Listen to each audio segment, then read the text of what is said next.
Esta sessão, dizer o seu pensamento a várias vozes, foi inspirada nas palavras do Papa Francisco.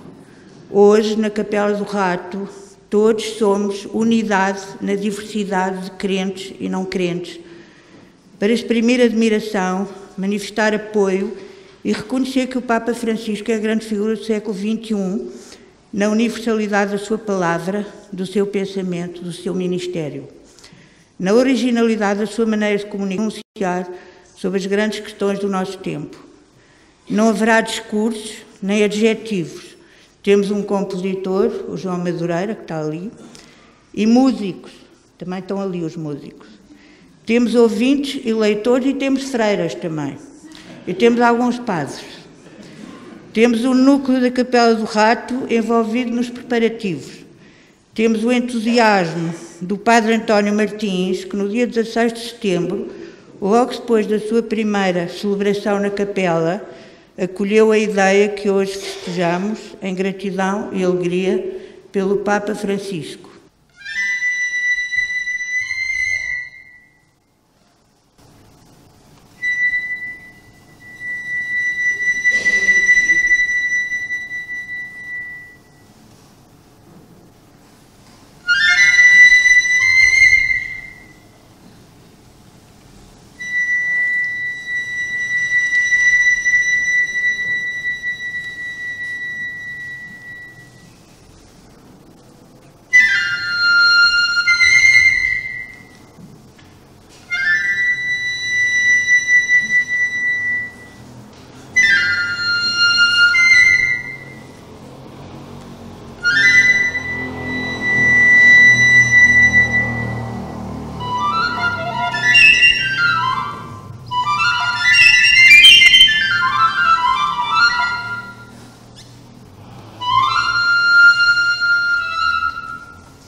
O futuro da humanidade não está unicamente na mão dos grandes dirigentes, das grandes potências e das elites. Está fundamentalmente nas mãos dos povos, na sua capacidade de se organizarem e também nas suas mãos que regem, com humildade e convicção, este processo de mudança. Estou convosco e em cada um repitamos para nós mesmos, no fundo do coração: nenhuma família sem teto, nenhum camponês sem terra, nenhum trabalhador sem direitos, nenhum povo sem soberania, nenhuma pessoa sem dignidade, nenhuma criança sem infância, nenhum jovem sem futuro, nenhum idoso sem venerando a velhice. Continuai com a vossa luta e, por favor, cuidai bem da terra. E se algum... Peço-vos ainda que rezeis por mim, e se algum de vós não pode rezar, com todo o respeito, peço-lhe que me tenha em seus pensamentos e me mande uma boa onda. Do livro Partir ao Encontro dos Corações. Nem sempre é fácil escutar. Às vezes, é muito mais cómodo passar por surdo, pôr o Walkman para não ouvir ninguém. Facilmente substituímos a escuta pelo e-mail, pelo chat. Se nos ambientes em que vivemos aprendêssemos a escutar, como mudariam as coisas na família se marido, mulher, pais, filhos, irmãos aprendessem a escutar-se? Mas temos a tendência de respondermos logo, antes de sabermos o que o outro nos quer dizer.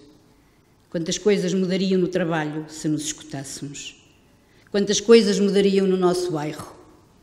Quantas coisas mudariam na nossa pátria se aprendêssemos, como povo, a escutar-nos? Os meios atuais de comunicação, mediada pela internet, permitem-nos comunicar e partilhar conhecimentos e afetos. Mas, às vezes, também nos impedem de tomar contacto direto com a angústia, a trepidação, a alegria do outro e com a complexidade da sua experiência pessoal. Por isso, não deveria surpreender-nos o facto de, a par da oferta sufocante destes produtos, ir crescendo uma profunda e melancólica insatisfação nas relações interpessoais ou um nocivo isolamento. Laudato Si. O anúncio do Evangelho possui um conteúdo inevitavelmente social. No próprio coração do Evangelho aparece a vida comunitária e o compromisso com os outros. Deus, em Cristo, não redime somente a pessoa individual, mas também as relações sociais entre os homens. E são inseparáveis a preocupação pela natureza, a justiça para com os pobres, o empenhamento na sociedade e a paz interior. Exortação Alegria do Evangelho e a encíclica Louvado Sejas. Sobre a conversão ecológica, na encíclica Laudato Si. Esta conversão comporta várias atitudes que se conjugam para ativar um cuidado generoso e cheio de ternura. Em primeiro lugar, implica gratidão e gratuidade, ou seja, um reconhecimento do mundo como o dom recebido do amor do Pai, que consequentemente provoca disposições gratuitas de renúncia e gestos generosos, mesmo que ninguém os veja nem agradeça. Que a tua mão esquerda não saiba o que faz a tua direita, e teu Pai, que vê o oculto, há de premiar-te. Implica ainda a consciência amorosa de não estar separado das outras criaturas, mas de formar com os outros seres do universo uma estupenda comunhão universal. O crente contempla o mundo, não como alguém que está fora dele, mas dentro, reconhecendo os laços com que o Pai nos uniu a todos os seres. Além disso, a conversão ecológica, fazendo crescer as peculiares capacidades que Deus deu a cada crente, leva-o a desenvolver a sua criatividade e entusiasmo para resolver os dramas do mundo, oferecendo-se a Deus como sacrifício vivo, santo e agradável. Não vê a sua superioridade como motivo de glória pessoal nem de domínio irresponsável, mas como uma capacidade diferente que, por sua vez, lhe impõe uma grave responsabilidade derivada da sua fé. Convido todos os cristãos a explicitar esta dimensão na sua conversão, permitindo que a força e a luz da graça recebida se estendam também à relação com as outras criaturas e com o mundo que os rodeia, e suscita aquela sublime fraternidade com a criação inteira que viveu de maneira tão elucidativa São Francisco de Assis. No Peru, em janeiro de 2018. Quando cheguei a Puerto Maldonado, vi no aeroporto um cartaz que me impressionou positivamente. Atenção ao tráfico de pessoas. É sinal de que se está a tomar consciência. Mas, na realidade, deveríamos falar de escravatura. Escravatura laboral, escravatura sexual, escravatura para fim de lucro. É triste constatar como nesta terra que está sob a proteção da Mãe de Deus, muitas mulheres sejam tão desvalorizadas, desprezadas e sujeitas a violências sem fim. Não podemos olhar como normal a violência, tomá-la como uma coisa natural. Não se considera normal a violência contra as mulheres, mantendo uma cultura machista que não aceita o papel de protagonista da mulher nas nossas comunidades. Da exortação apostólica à alegria do Evangelho.